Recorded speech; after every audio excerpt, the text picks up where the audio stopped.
Добрий день. Сьогодні ми дивимося обзор скутера Sepia AV50 Suzuki. Починаємо з руля.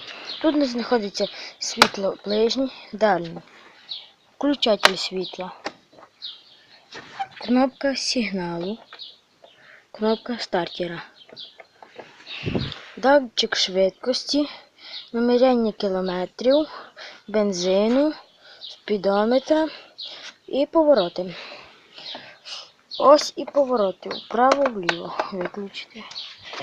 Багажник має не дуже великий об'єм, але дуже хороший. Так, ось зажигання. Зараз виключу, включення. Так. Це у нас бак. Тут йде масло, тут бензин. Тут обособлено. Тут де фільтр, вихлопна труба, карбюратор, воздухан. Тут знаходиться головний трос, який допомагає колесу крутитися, лапка для заведення. Ну, провіримо.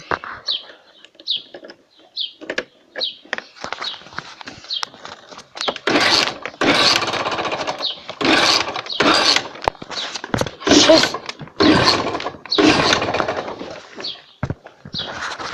не хочу.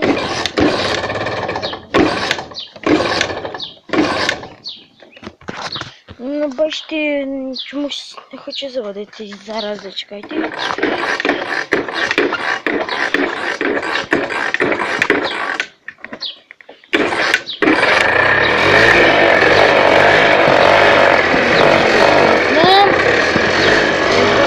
Робота хороша.